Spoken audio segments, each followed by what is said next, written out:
మీకు ఈ 20 ఇయర్స్‌లో ది బెస్ట్ స్వీట్ మెమరీ అంటే ఏంటది మేడం?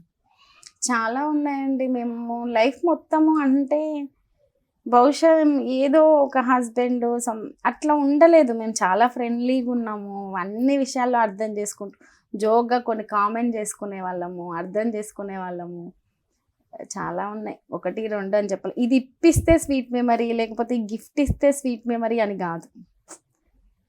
అది చిన్న చిన్నవి గానీ ఎక్స్‌ప్లెయిన్ చేయడానికి రాదు. అది ప్రాక్టికల్‌గా లైఫ్ అవును. మొత్తం చూస్తేనే అటువంటివి ప్రాక్టికల్‌గా ఉంటది. చూస్తేనే చిన్న చిన్నయి ఇప్పుడు సాయి ఉన్నాడు. ఒక మైక్ ఫర్ ఎగ్జాంపుల్ పాడడం హైదరాబాద్‌కొచ్చిండు. హ్మ్. షెల్టర్ లేదు. అతి కష్టం మీద అవును. సోషల్ వెల్ఫేర్ హాస్టల్‌లో ఉంటుండు. అతి కష్టం మీద. ఇప్పుడు ఈరోజు ఫుడ్ లేని టైంలో ఒక ₹100 సంపాదించే స్టేజ్‌కొచ్చినప్పుడు అదే హ్యాపీ.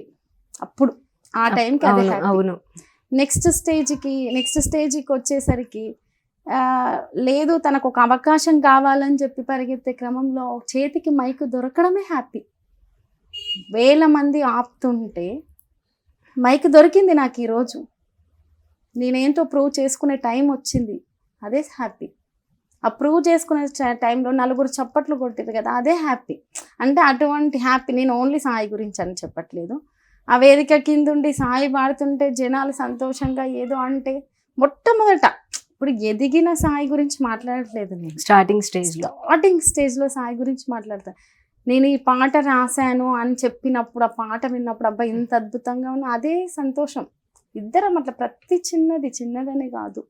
తన స్వతహాగా తను ఒక ₹2000 సంపాదించిన దాంట్లో నుంచి ఒక ₹1000 నాకు ఖర్చు పెట్టినప్పుడు కూడా నేను హ్యాపీయే. మీకు ఫస్ట్ గిఫ్ట్ ఏమిచ్చుంటారు మ్యామ్? ఫస్ట్, సెకండ్ మేము ఎప్పుడు గానీ పర్సనల్ గిఫ్ట్‌లు ఇచ్చుకోవడాలు అట్లా లేదండి. ఓకే. ఫస్ట్ ఏంటి తనకు పాడడానికి ఒక అవకాశం అనేది తన జర్నీ. నేనేంటి డిగ్రీ కంప్లీట్ చేసిన. సో, ఇంట్లో చెప్పాలి ఒక జాబ్. ఆ తర్వాత జాబ్ చేస్తూ ఉన్న క్రమంలో ఏం చేద్దాం? ఓకే. ఒక బైక్ ఉంటే బెటర్ గదా! తిరగడం కష్టమైతుంది.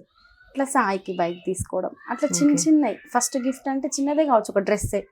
ఇది ఫస్టా? ఇది సెకండా? ఈ రోజు బర్త్‌డేనా? ఈ గిఫ్ట్ పట్టుకొచ్చినామా? అట్లా లేదు. ఎప్పుడు మా దగ్గర ఎంత బడ్జెట్ ఉంటే దానికి అనుగుణంగా మా లైఫ్‌ని ఎట్లా టర్న్ చేసుకున్నాం, ఎట్లా సెట్ చేసుకున్నాం.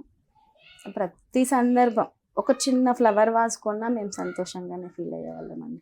ఎందుకంటే ప్రతిదీ కష్టపడితేనే అవును. వచ్చింది కదా! కష్టపడితే వచ్చిన దాని విలువ ఆ కష్టపడిన వాళ్ళకే కరెక్ట్‌గా తెలుస్తుంది మా అంటారు. ఇంట్లో డే 1 రోజు మేము ఏది కొన్నామో అది ఈ రోజు వరకు కూడా ఉంటది. ఏ ఒక్క వస్తువును కూడా నేను దాన్ని ఇట్లా తీసి పడేయడం అని గానీ అట్లా ఉండను. చాలా వాల్యూ ఇస్తా. ఎందుకంటే ఆ వస్తువులో కూడా కష్టం ఉంటది. అవును. ఒకరు తయారు చేయడానికి శ్రమ పడతారు. ఒకరు కొనడానికి శ్రమ పడతారు. అవును. అట్లా ఉన్నాయి. అనేకం ఉన్నాయి. కొంచెం అదేనా క్రమంలో ఒక్కొక్కసారి ఒక్కొక్కటి, ఒకసారి వాచ్ ఇయ్యొచ్చు, ఒకసారి డ్రెస్ ఇయ్యొచ్చు, నేను సాయికి ఏదైనా ఇప్పియొచ్చు. అటువంటి చాలా ఉన్నాయి. ఇప్పుడు ఇల్లు కట్టుకున్నామంటే ఇద్దరు కష్టం. అది ఒకరికొకరు గిఫ్ట్ ఇచ్చేది కాదు. అవును. ఇద్దరం కలిసి చేసుకునేది. అటువంటివి చాలా ఉన్నాయి. మీకు చాలా స్వీట్ మెమరీస్ ఉంటూ ఉంటాయి కదా! అవి ఇప్పటికి కూడా అప్పుడున్న స్వీట్ మెమరీస్‌ని ఇప్పటికి కూడా దాచిపెట్టుకున్న స్వీట్ మెమరీస్ ఏమైనా ఉన్నాయా మీకు? సాయి నాకు రాసిన లెటర్ ఉంది. తన పర్స్‌లో నా ఫోటో ఉన్నది ఉంది. ఓకే. అట్లా ఉన్నాయి. ఓకే. చాలా లెటర్ ఉన్నాయి. కూడా రాసారా? రాశారు. అప్పట్లో ఫోన్స్ లేవు గదండీ! ఆహా! హాస్టల్‌లో ఉంటే తెలిసిన మా హాస్టల్ మేట్ వాళ్ళ కాలేజ్‌లో ఉన్న ఆమె ఓకే. తోటి ఓకే. లెటర్ ఇచ్చి పంపియడము అట్లా గూడా ఉంది. ఓకే.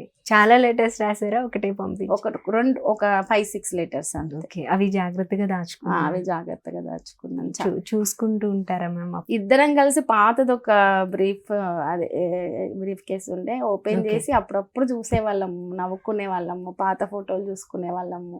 అట్లా ఇద్దరం కలిసి చూసుకునేవాళ్ళం. ఆఫ్టర్ నేను ఆ సాహసం చేయలేదు.